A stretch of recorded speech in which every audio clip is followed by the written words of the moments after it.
Hi అండి. ఈ summer హాలిడేస్కి నేను మా అమ్మమ్మ ఊరు వెళ్ళాను. మా అమ్మమ్మ నా కోసం చాలా రకాల పిండి వంటలు అయితే చేసింది. మీకు కూడా రెసిపీస్ చెప్పేస్తాను, వచ్చేయండి. ముందుగా కొబ్బరికాయని ముక్కలు ముక్కల కింద చేసేసుకోండి. ఇలాగా ఒక టెక్నిక్ ఉందన్నమాట. కొబ్బరి చిప్పని కొబ్బరికాయని వేరు చేయడానికి. ఈ టెక్నిక్ మీలో ఎంతమందికి తెలుసు? ఇలా కట్ చేసుకున్న వాటిని శుభ్రంగా కడుక్కొని కచ్చాబచ్చాగా దంచుకోండి.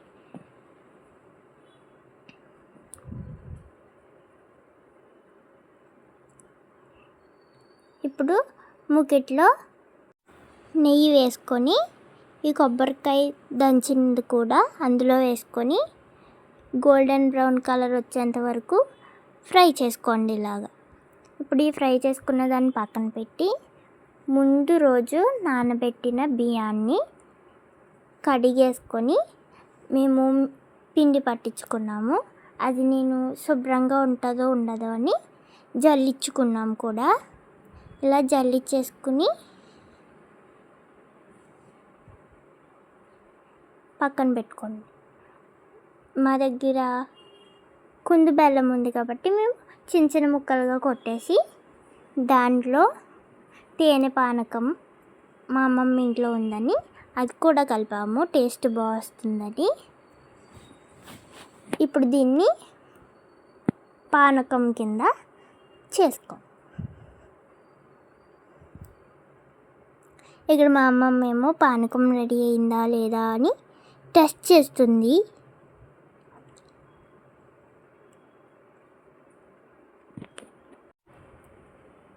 ఇది ఎలా తెలుస్తుందంటే వాటర్లో వేస్తే లైట్గా జెల్లీ జెల్లీలాగా ఉండాలంట. పానకం రెడీ అయిపోయింది. ఇప్పుడు ఇందాక మీరు జల్లించుకున్న పిండి కలుపుకుంటూ ఇందులో వేసుకొని మిక్స్ చేసుకోవాలి. ఇందులోనే దోరగా వేయించిన నువ్వులు, ఇందాక మీరు ఫ్రై చేసుకున్న కొబ్బరి కూర కూడా వేసేసుకొని కలుపుకోవాలి. నేను అది వీడియో తీయడం మర్చిపోయాను అన్నమాట.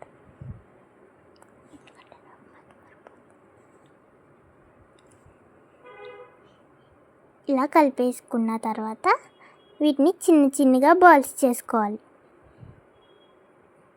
ఇలా ఇప్పుడు ఇవి మునిగేటట్టుగా మూకిట్లో ఆయిల్ వేసుకొని వీటిని ఫ్రై చేసుకోవాలి. ఎక్కువ వేయకూడదు, ఎందుకంటే దానికొకటి అతుక్కుపోతాయి.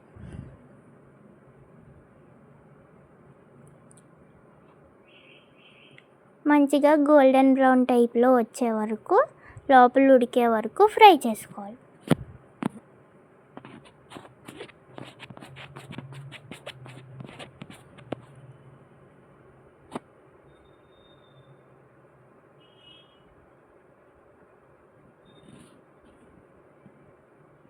వీటిని ఇలా కొంచెం సేపు ఉంచి తర్వాత కలపాలి.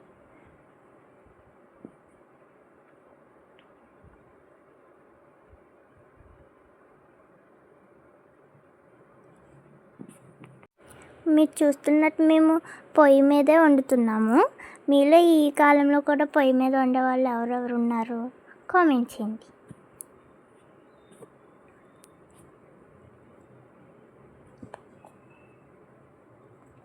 ఇవైతే మంచి కలర్ అయితే వచ్చేసినాయి, కానీ చూడడానికి గులాబ్ జామున్ లాగా ఉన్నాయి. ఇలా కలర్ వచ్చేసిన తర్వాత ఓ దాంట్లోకి తీసుకొని పెట్టుకోవాలి. ఇలా జల్లె ముకిడి టైప్లో పెట్టుకుంటే ఆయిల్ అయితే కిందకు వచ్చేస్తుంది. మా పోకండ్లు అయితే రెడీ అయిపోయినాయి. ఇప్పుడైతే కారపూస చేసుకుందాం. ముందు కడిగి పెట్టుకున్న పచ్చిమిరపకాయలు రసం తీసుకొని శనగపిండి జల్లించుకొని దాంట్లోకి వడకట్టుకొని పోసుకోవాలి. మా దగ్గర వెన్నపూస ఉంది కాబట్టి మేమైతే అది కూడా యాడ్ చేసుకున్నాం. ఇలా డైరెక్ట్గా పోసుకోకుండా వడకట్టుకుని పోసుకోండి.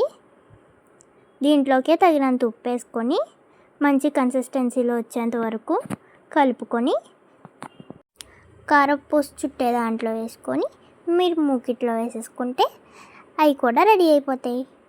మేమైతే ఎక్కువ కారపూస కాకుండా జంతికలు ఎక్కువ చేసుకున్నాం. మీకు కారపూస అంటే ఇష్టమా కాదా కింద కామెంట్లో చెప్పండి. మా కారపూస కూడా రెడీ అయిపోయింది. ఇప్పుడు జంతికల రెసిపీ చూద్దాం. ఇది వచ్చేసి ముందు రోజు నానబెట్టుకున్న బియ్యాన్ని కడిగి ఎండబెట్టి పిండి చేయించుకున్నాం మేము. దీన్ని మేము జల్లించుకున్నాము. ఈ జల్లించుకున్న దాన్ని పక్కన పెట్టి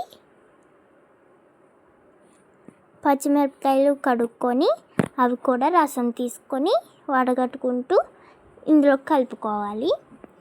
వీటితో పాటు నువ్వులు, వాము కూడా వేసుకొని కలుపుకోవాలి.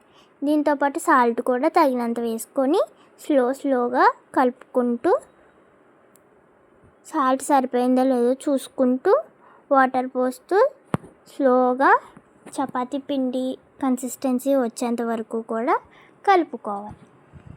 నేను వీడియో తీయడం మర్చిపోయాను, అలాగే చెప్పడం కూడా మర్చిపోయాను. వెన్నపూస కూడా వేసుకోవాలి. ఇందులో కూడా టేస్ట్ బాగా వస్తుంది. గుల్లగా కూడా వస్తాయంట జంతికలు వెన్నపూస వేసుకుంటే. ఇలా స్లోగా వాటర్ పోసుకుంటూ కలుపుకోవాలి. మా అమ్మమ్మ ముసలిది అని చెయ్యి నొప్పి పడుతుందని పిండి కలపడానికి మా అమ్మ అయితే మధ్యలో వచ్చిందనమాట. ఇప్పుడు కలిపేదైతే మా అమ్మ.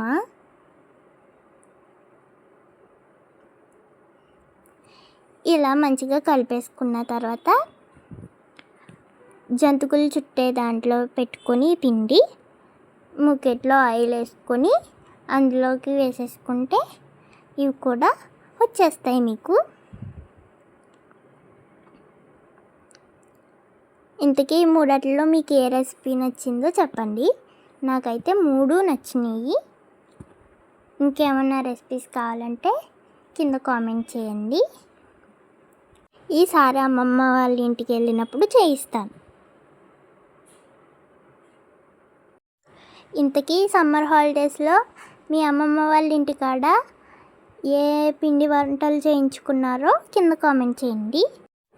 ఇంతకీ మీరు గోదావరిలోనా? గోదావరిలో అయితే ఒక లైక్ చేసి సబ్స్క్రైబ్ చేసుకోండి. అలాగే వీడియో ఎలా ఉందో కింద కామెంట్ కూడా చేయండి. Thank you for watching this video. Bye guys.